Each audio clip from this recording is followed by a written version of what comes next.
আসসালামু আলাইকুম। সবাই কেমন আছেন? আশা করি সবাই ভালো আছেন। যে যেখানে থাকেন সুস্থ থাকেন, ভালো থাকেন।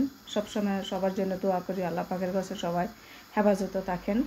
তো ছোট্ট একটা ভিডিও নিয়ে আসলাম আবার আপনাদের সাথে মাঝে শেয়ার করার জন্য। যদি কারো কাছে ভালো লাগে লাইক শেয়ার করে দিবেন, আর যদি ভালো না লাগে তাও বইলে দিবেন ভালো লাগে নাই, তাতে কোনো সমস্যা নাই।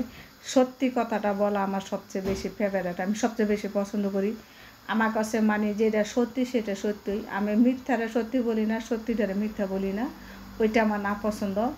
মানে কিছু কিছু মানুষ আছে মানে সত্যি কথাটা মানে একজনের মাধ্যমে যদি একটা কিছু শিখতে যায়, শিখে এই জিনিসটা স্বীকার করে না। আমি দেখি, আমি অনেক কিছু দেখি, তার কারো কাছে কিছু বলি না। আমার লাইফের মধ্যে আমি কিনি সময় আমার পেজের মধ্যে কিনি সেটার মধ্যেই আমি কারো কিছু মন্তব্য করি না।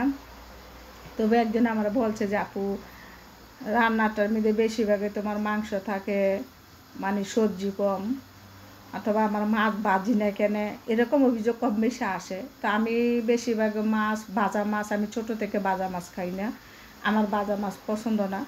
আমি সবসময় কষানোর মধ্যে মাছ খাইতাম, ভাজা মাছটা আমাতে কেমন জানি লাগে, তো আমি ভাজা মাছটা বেশি খাই।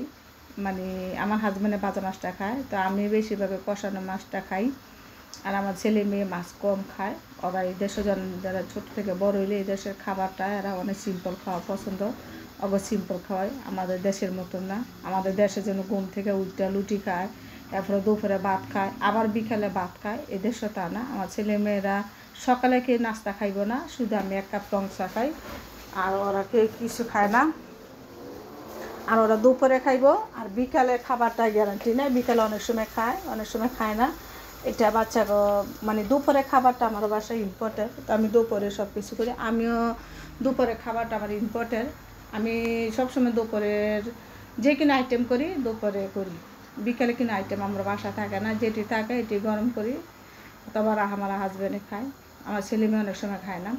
আর গরুর মাংসটার মাংস জিনিসটা আমার ছেলে মেয়েরা মাছ খায় না, ওরা মাছ পছন্দ করে না। তো বলে গিয়ে আমার মুরগি, গরু মাংস, খাসির মাংস সবসময় বাসায় রাখতে হয়। তো আমার হাজব্যান্ডে যে মাংস বেছে, তো আমার বাসার কন্টিনিউ মাংস থাকে, সমস্যা হয় না। তো এই কারণে আমার ছেলে মেয়ে সবসময় মাংস খায়, এর জন্য আমার পেজের মধ্যে মাংস বেশি। আর সবজিটা আমরা যে এলাকায় থাকি, এলাকার মধ্যে বাঙালি দোকান নাই বলতে, একটা ইন্ডিয়ার দোকান আছে, তো সবজি পাওয়া যায় না। দেশে 3 মাস এখানে গরম থাকে, 3 মাসে সবজি পাওয়া যায়, এরপরে সবজি থাকে না। এর জন্য আমরা ইটালিয়ান সবজিটা খাই। আর 2জন মানুষ সবজি খাই, অল্প করে খাইলেও এই জায়গা, এই কারণে আর বেশি সবজি লাগে না। আর আমার ছেলে মেয়ের ডাইলের একটা চচ্চড়ি, এটা আমার পেজে সবাই দেখছেন। আর একটা মুরগির মাংস, নয়তো অন্যদিন গরুর মাংস, যে কোনো একটা হইলে ওই জায়গা। এর জন্য আমার পেজের মধ্যে বেশিরভাগে মাংস রান্না করা পড়ে। কারণ অনেকজন বলছিল আপনি কি হোটেল দিয়েছেন না? আমি হোটেল দিই না, আমার নিজের বাসাতে অনেক কাজ থাকে, আমার কাজ করতে হয়। কারণ আমার পুরোটা ফ্যামিলি আমার উপর ডিপেন্ড করে, তার জন্য আমার একটু বিজি থাকি। এই কারণে তো যে কিন্তু মানুষই ভালো বুড়া দুইটাই দেখবেন, যেটা সত্য এটা সত্য, যেটা মিথ্যে এটা মিথ্যেই। আর আমি বেশিরভাগ আমার পেজের মধ্যে কখন নেগেটিভ কারোর সাথে কথা বলি না, কারোর বিরুদ্ধে কিছু বলি না। প্রতিটা মানুষের আলাদা জীবন, আলাদা মানুষ, আলাদা কথাবার্তা, সব কিছু। আমি আমার মতন, অন্যজনের মতন, আমার মতন যে তা হইতে হইব সবার, এমন কোনো কথা নাই। আমি কারোর সবচেয়ে বড় হচ্ছে ফলো করি না, কারোর কপিও করি না। মানে আমার ওই দিদি আমার মানে কী বলতাম, ওই মেন্টেনে মাথাটা আমার নাই যে আমি কারোর ফলো করবো। আমি সবসময় আমার মতন আমি চলি, আমি সবসময় সিম্পল থাকা পছন্দ করি, সিম্পলই থাকি, কথাবার্তা আমার সিম্পল। এর জন্য তো আশা করি আমার উত্তরটা পাইছেন। তো মোটামুটি আমার রান্নাটা শেষ হয়ে গেছে, আর বেশি কিছু বলবো না। তারপরে কাপড় মাঝে যদি আমার কি কষ্ট পাই থাকেন তো মাফ করে দিবেন, সরি সবার জন্য।